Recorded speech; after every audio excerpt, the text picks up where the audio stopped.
Now you'll see that you can see a bit of the black line dividing each of these charts here as I'm creating them.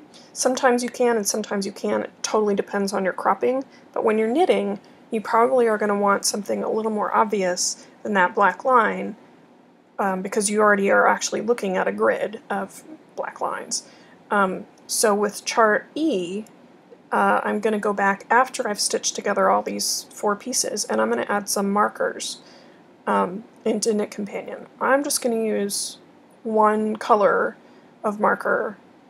Some people have been color coding their markers with the color that they're using on their needles, but that's more thinking than I probably am going to bother with. So here I'm just going to choose a new marker, and I'm going to tap right as close to that black line as I can. And I'm using the pinch method to zoom in and get that more precise. And then I'm going to add the second one the same way, just tap on the black line, create new.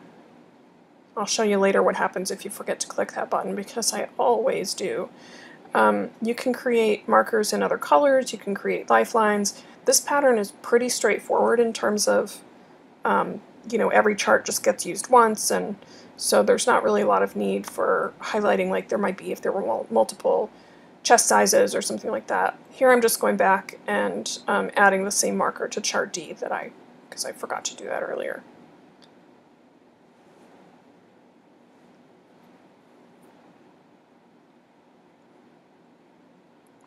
And that's just using the pinch method to zoom in and out.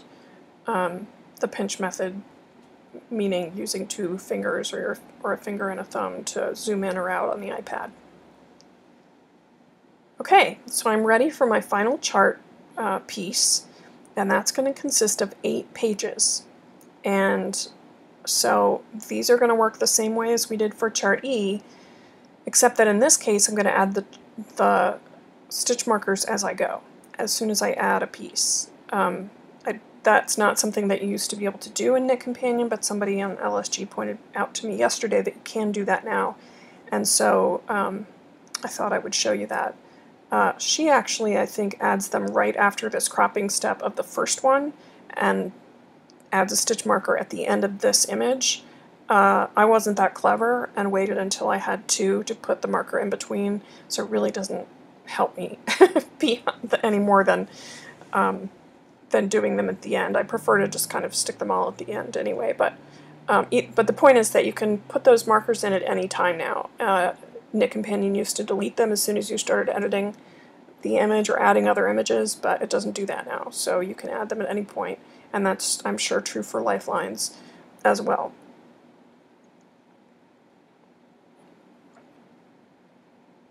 Okay, so I'm reversing the order, saving that, and now I'm going to go in and I'm going to add my marker. If I were smart, I would add one here and I would add one at the left side of chart 2, but I'm not that smart, so I didn't do that. So here I'm just adding the remaining 6 pages of chart F.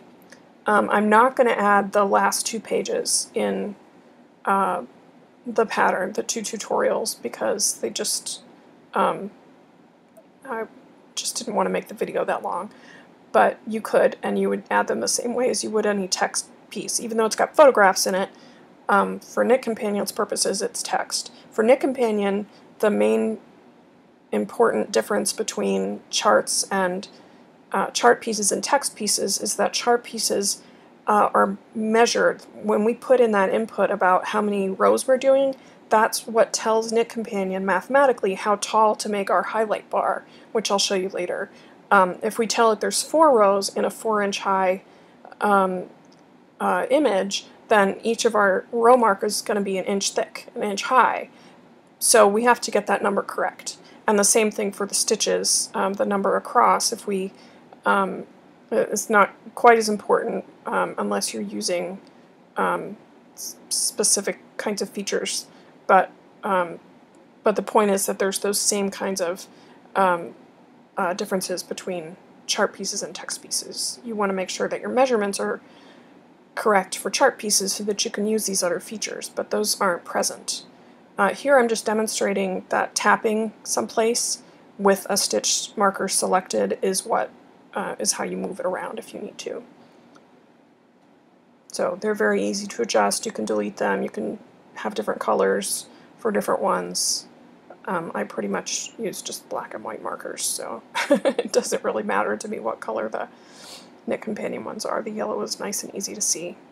What you'll see is that the row markers, once we get this all set up and we get into using knitCompanion, you'll see that the bar that highlights the current row you're working on is orange, sort of a reddish orange, and so the yellow shows up pretty well against that.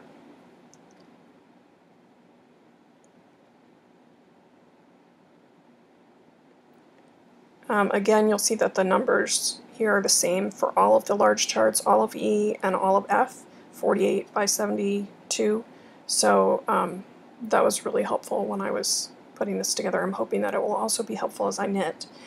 I'm only on like chart A or chart B or something with mine because I've been working on some other stuff, but I'll get caught up with everybody else soon, I'm sure.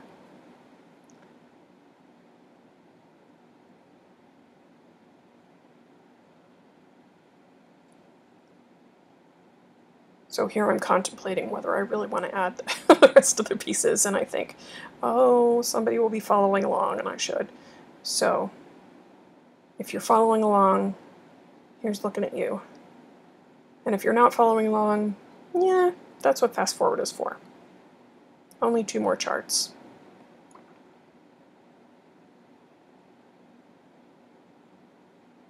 This chart stitching feature is super useful if you have a chart with that you're repeating in a pattern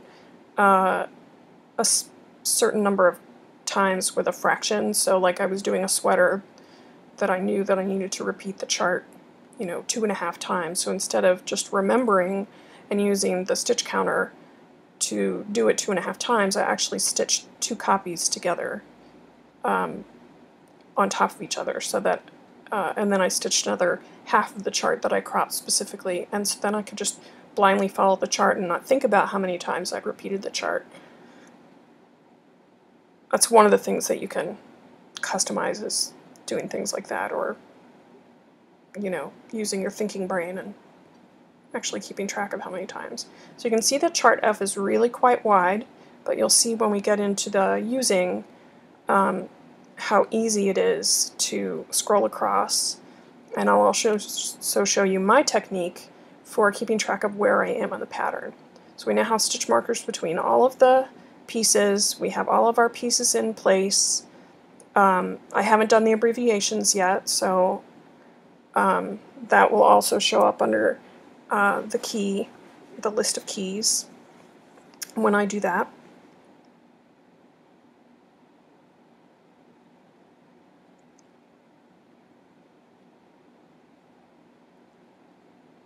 I think I must be talking to my husband at this point in the recording. Ah, yes, I remember to do another text piece. And then I go to do my edging. Okay, so the edging and the finishing are just boring little text pieces. Someone who speaks Latin or reads Latin will have to tell me what naughtiness appears there, because I don't read Latin. Okay, and now I'm going to add the text piece about finishing, which is everybody's favorite part. Should be my favorite part because then I get to wear the thing, but it's somehow not my favorite part because casting on and planning are my favorite part. Okay, so I'm cropping in my last text piece. Woo! Run away. Okay. And I realize that I haven't added my abbreviation list in, and I do like to have those handy. And that's this little rectangle near the bottom of the second page. And I'll show you where those are visible in knitCompanion if you like, as soon as we get this last bit set up.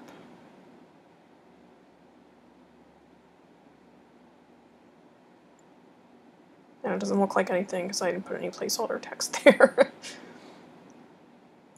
Okay, so now we have all of our pieces And this is what it looks like when it's finally set up. I'm going to hide a couple of those screen elements, and you can see that selecting an item or a piece in the top, it's not really a list, I guess, if it's horizontal, but the list of pieces across the top. I click one of those, and that's what shows up enlarged in the main section. You can also see that there's, not sure how well you can see it. Yeah, across the word instruction there, as I scroll, there's like a little placeholder stitch marker thing. I do not use that. I haven't discovered what that's useful for yet, but it's there. And this is how the keys show up when you're working on a piece and you want to see the legend or the abbreviations. That's where those show up. Okay, so the way I usually use knitCompanion is I use these little counters at the bottom. There's 4 separate counters, and I click one of those as well as using the little vertical or the little horizontal orange bar to mark what row I'm on, because I have a cat and 2 dogs, and the likelihood of one of those getting bumped is high, but the likelihood of both of them getting bumped is low. This is my method for keeping track of what parts of the pattern I've completed. So let's say I've just completed the instruction after chart A, I'm ready to start chart B. I add a highlight there, and that shows me what I've worked on already. So if I step away from the pattern for a while and come back to it, which of course never happens because I'm an awesome knitter who, works on everything until it's finished. But if, you were that sort of person, you could use this method. It's not terribly sophisticated, but it works really well for me. So again, I reset my lower counter, and I just increment as I go. You can also set those counters to specific values using those little plus and minus signs, but like I said, I usually increment those at the same time. And here I'm using the pinch method to zoom in as much as I want on chart D, and that little orange bar is always going to tell me what row I'm on. And I can zoom out a little bit more if I need to for reference points, but that's it. And the other thing here is you can always click the PDF button to see the actual PDF itself if you need for reference, if there's a piece that you think maybe you forgot or something like that. And that's it. Thank you very much for watching.